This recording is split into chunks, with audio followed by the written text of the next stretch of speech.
జయ కృష్ణ ముకుంద మురారి, జయ కృష్ణ ముకుంద మురారి. హే కృష్ణ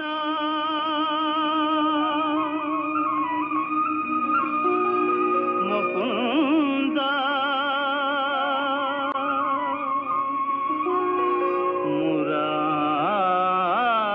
మురారి.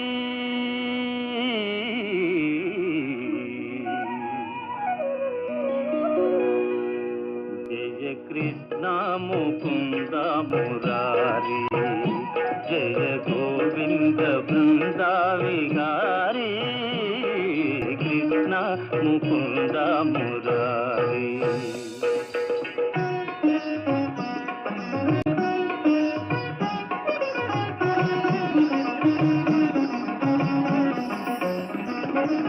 దేవకి పంట వసుదేవు వెంట, దేవకి పంట వసుదేవు వెంట, యమునను నదిరేయి దాటితి వంట.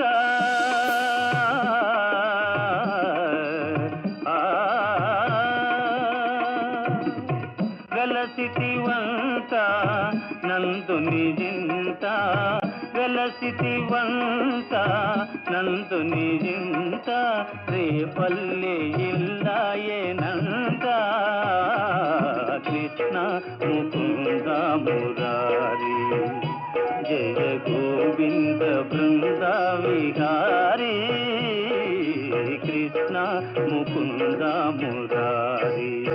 కృష్ణుడింత పొద్దుపోయేదాకా పడుకోడు, నే చూసొస్తా. అయ్యో,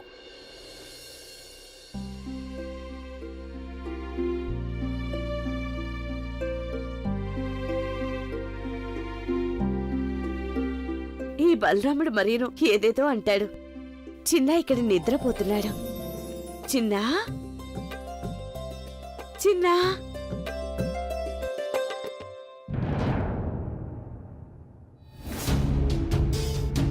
చిన్న నిజంగా ఇక్కడ లేడే, ఎక్కడికి వెళ్ళిపోయాడు? చిన్నా చిన్నా చిన్నా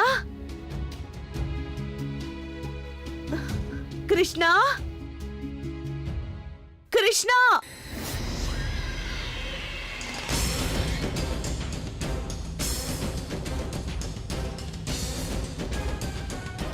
మిత్రమా మంగళ, నువ్వు వెళ్ళి ఊళ్ళో ఉన్న మిగతా పిల్లల్ని కూడా తీసుకురా. సరే కృష్ణ. రండి నా తోటి.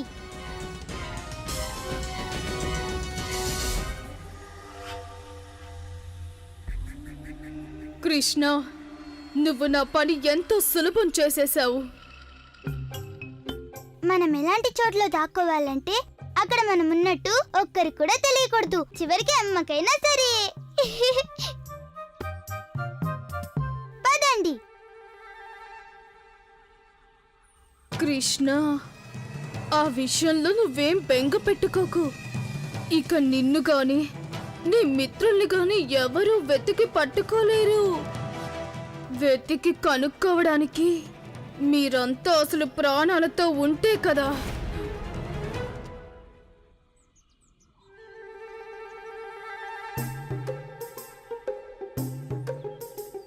ఏరి నా మిత్రులంతా.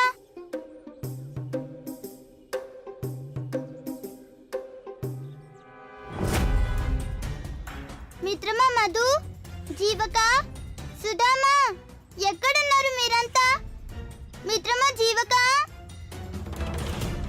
నాకు బాగా తెలుసు మీరంతా ఎక్కడ దాక్కున్నారో. ఒక్కొక్కరిగా నేను మీ అందరినీ హతమార్చేస్తాను. అందరికంటే మొదటి వంతు ఈ బండ బాలుడిదే.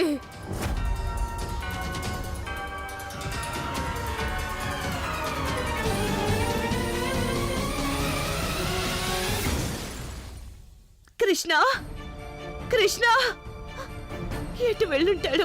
కృష్ణ. యశోదరాణి, ఏమైంది? దామోదరం గారు కృష్ణుడు కనిపించడం లేదు. కనిపించటం లేదా?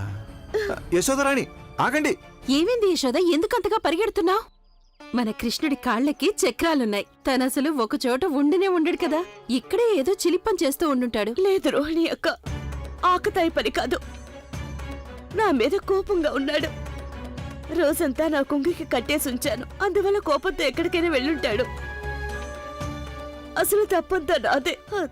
తన్ని కోపగించుకోపోతే తను ఇలా వెళ్ళి ఉండేవాడు కాదు. యశోదారాణి, మీరు ఏడవకండి.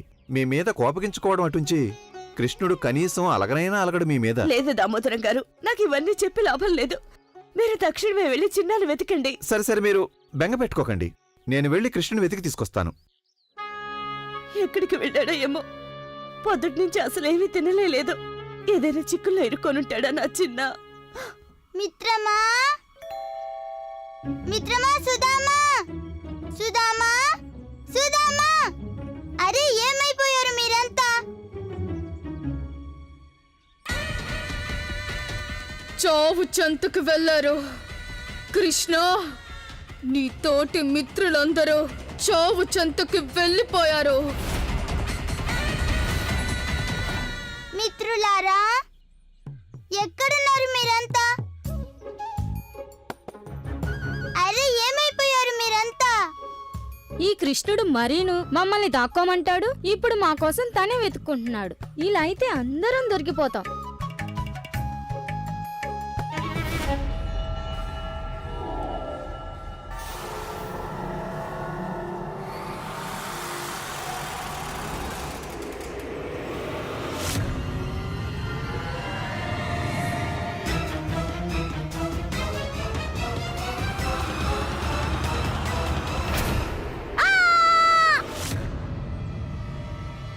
కృష్ణ, కృష్ణ, కాపాడు కృష్ణ, కృష్ణ,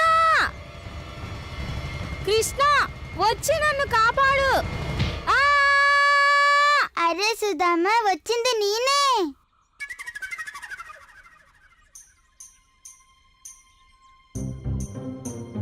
కృష్ణ, నాకెప్పుడో ఒక రాక్షసి కనిపించింది. దానికి ఇంత పెద్ద గోళ్ళున్నాయి. సుధామా, అమ్మ చెప్పిన ప్రకారం మన ఆలోచనలు ఎలా ఉంటే మనకి అవే కనిపిస్తాయంట. నువ్విప్పుడు ఆచరణల గురించి ఆలోచిస్తున్నావు కదా, అందుకే నీకు రాక్షసి కనిపించుంటుంది.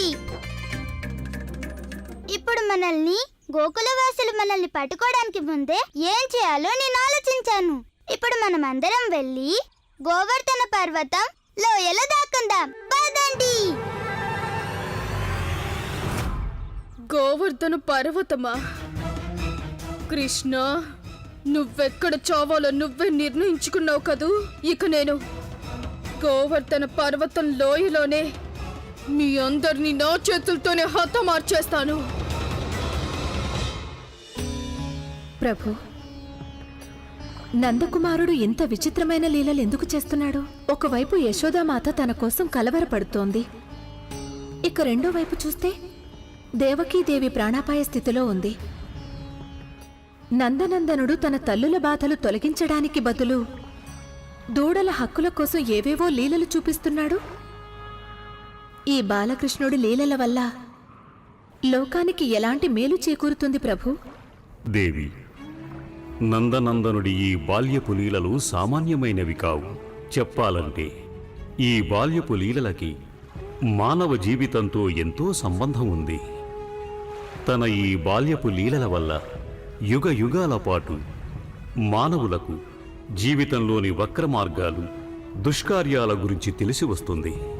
ఈ బాల్యపు లీలల వల్ల లభించనున్న జ్ఞానం మానవులను వారి దుర్గుణముల నుంచి విముక్తుని చేసి ధర్మపథంలో ముందుకు సాగేలా చేస్తుంది. కాని ప్రభు, నందకుమారుని ఈ బాల్యపు లీలల వల్ల కంసుడు కడతేరడం ఎలా సంభవం? నీవొకటి మరచిపోతున్నావు. ఈ శ్రీకృష్ణుని పరమ అవతారం కంసవధకి మాత్రమే పరిమితం కాదు. ఈ అవతారం ఈ విశ్వంలో ఒక నూతన జీవన విధానం కోసం జరిగింది. మానవ జీవితం దురాశ, స్వార్థం, ద్వేషం, హింసాత్మక చర్యలతో నిండి ఉంది. అందుచేత వాటి నుండి విముక్తి కలిగించటానికే ఈ అవతారం. దేవి, అధర్మ ఆధిపత్యం ఇలాంటి దుర్గుణాల మీదే ఆధారపడి ఉంటుంది. ఎప్పుడు మానవ జీవితానికి ఈ దుర్గుణాల నుంచి విముక్తి లభిస్తుందో అప్పుడే కంసుడు వంటి దుర్మార్గుల ఉనికి క్రమంగా నశించిపోతుంది.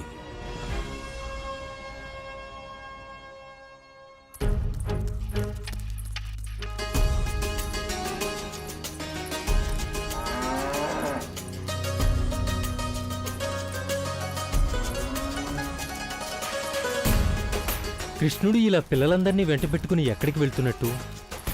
ఈ దారి గోపీశ్వర గుహకి చేరే దారి కదా?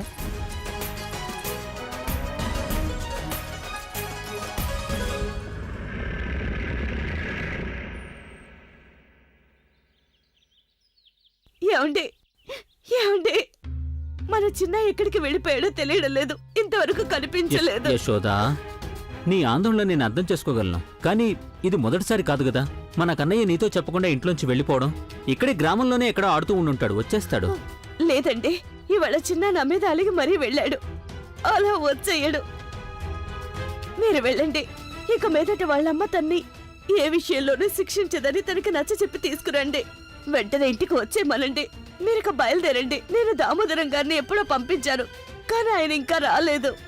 అయ్యో యశోదా, ధైర్యంగా ఉండు. ఇప్పుడు నువ్వే చెప్పావు కదా మన కన్నయ్యని వెతకడానికి దామోదర్ వెళ్ళాడు అని.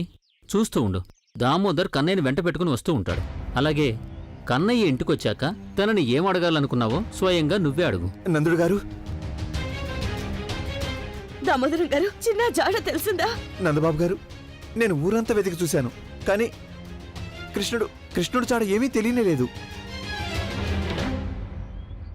అవును నందబాబు గారు, కృష్ణయ్యే కాదు తన వయసులో ఉన్న పిల్లలెవరూ కనిపించడం లేదు. కృష్ణుడే కాక తన వయసు పిల్లలంతా మాయమైపోయారా? ఇలా ఎలా జరుగుంటుంది?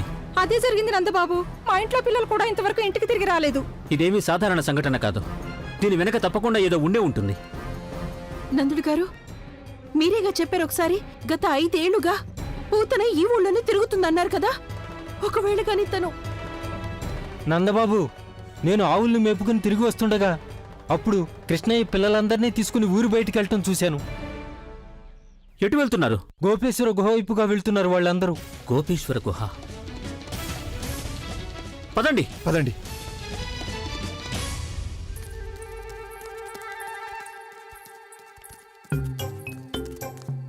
ఇక్కడైతే మనల్ని ఎవ్వరూ వెతకలేరు. ఇక్కడ మనం దాక్కుంటే అక్కడ దూడలకి కడుపు నిండా పాలు అందుతాయి. కానీ కృష్ణ, మనం దాక్కోవడం వల్ల దూడలకు పాలు ఎలా అందుతాయి? కృష్ణుడే కదా అందుతాయని చెప్పాడు, అంటే తప్పకుండా దొరుకుతాయి. అయితే అందుకుగాను మనం ముందే దాక్కుని తీరాలి. నేను చెప్పేంత వరకు ఏ ఒక్కరూ బయటికి రాకూడదు, సరేనా? అలాగే, పదండి.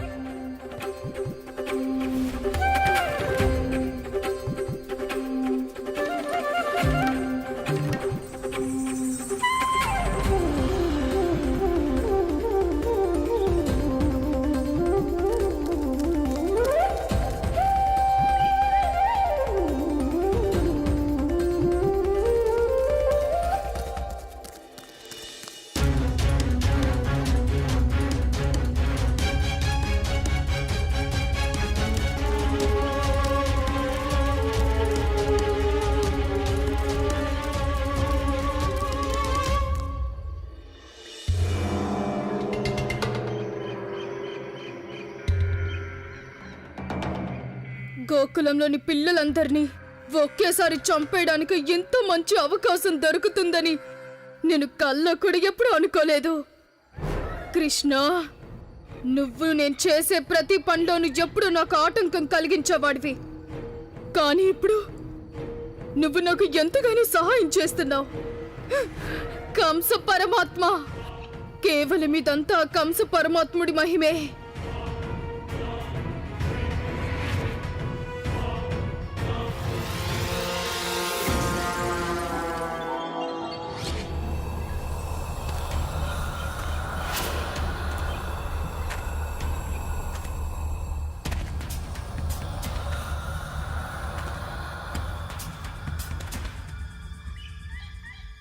ఇవాళ మీరంతా నా చేతుల్లో చావక తప్పదు. కంస పరమాత్మ దగ్గరికి మీ అందరి సవాల్ని తీసుకెళ్తాను. ఇంత కర్కశమైన కంఠం ఎవరిదై ఉంటుంది? నేనప్పుడు కంస పరమాత్మకి చెప్తాను. కంస పరమాత్మ, నేను నువ్వు నాకిచ్చిన పని పూర్తి చేశానని చెప్తాను.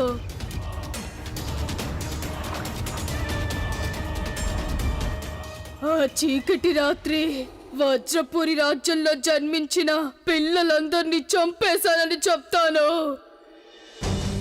కంస పరమాత్మ, ఇక మీ ప్రాణాలకి ఏ ప్రమాదం లేదు. దాంతో కంస పరమాత్మ ఈ పూతనికి రుణపడిపోయాడు.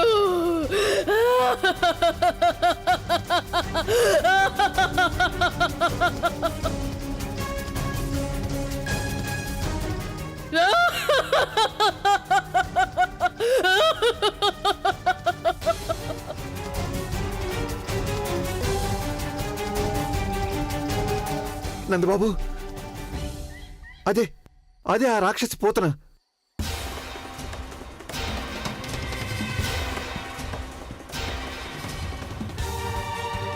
చాలా దుర్మార్గురాలది. అది మన పిల్లలందరినీ చంపి తీరుతుంది. అంటే ఆ పూతన మన పిల్లలందరినీ చంపేస్తుందా?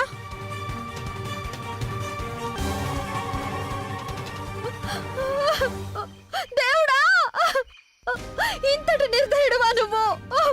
అన్యం పుణ్యం తెలియని మా పిల్లలు, వాళ్ళని ఆ పూతన మింగేయబోతోంది. ఇప్పుడు మా పిల్లలందరినీ ఆ రాక్షసి పూతన నుంచి ఎవరు కాపాడుతారు చెప్పు స్వామి. కృష్ణ! యశోద ఆగు.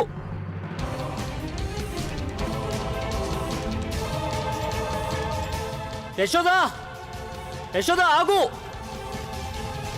ప్రభు, ఆ యశోదామాత స్వయంగా మృత్యు ముఖంలోకి వెళుతోంది. ఆ పూతన చాలా శక్తిశాలి. తనని ఎవ్వరూ ఏమీ చేయలేరు. ఇంత తెలిసి కూడా ఆ యశోదామాత తన ప్రాణాల మీదకు తెచ్చుకుంటోంది ప్రభు. దేవి, దీనినే మాతృప్రేమ అంటారు.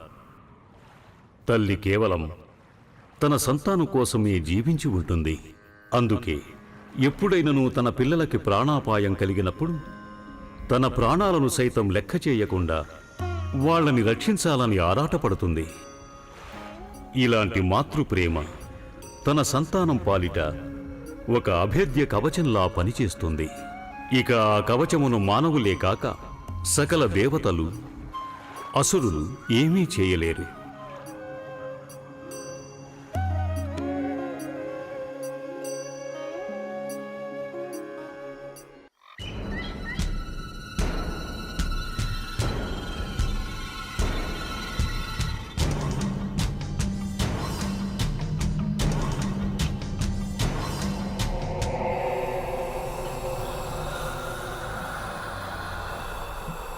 చిన్నా, చిన్నా, చిన్నా!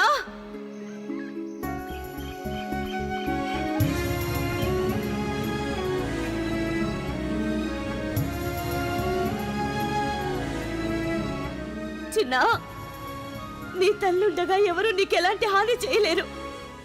రా కృష్ణ, మీ అమ్మ దగ్గరికి రా. కృష్ణ, కృష్ణ!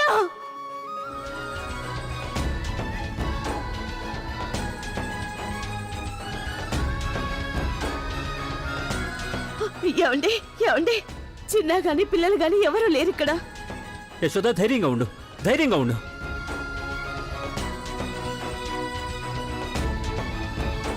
యశోద, ఇక్కడ ఎవరూ లేరు. ఆ పూతను కూడా లేదు.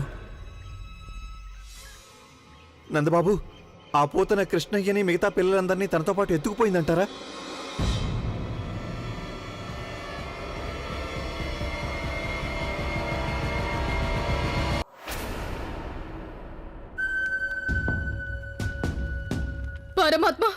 పరమాత్మ చాణూరుడు ఏం చేశాడో చూడండి.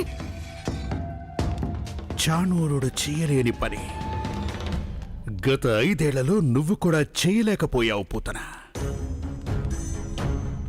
ఈ కంస పరమాత్ముని ఆజ్ఞను పాటించడం. కానీ పరమాత్మ నిన్న లక్ష్యాన్ని పూర్తి చేరువలో ఉన్నాను. ఆ బాలుడు ఆ లోయలోనే ఉన్నాడు. పరమాత్మ, వాళ్ళని చంపేసిన తర్వాత మీకు చెప్పాలనుకున్నాను. పరమాత్మ, ఆ బాలుడు దేవకి అష్టమ సంతానం. నేను వాణ్ణి 5 సంవత్సరాలుగా వెతుకుతూనే ఉన్నాను. మీరు వెతుకుతున్న బాలుడు ఆ పిల్లల్లో ఒకడు పరమాత్మ.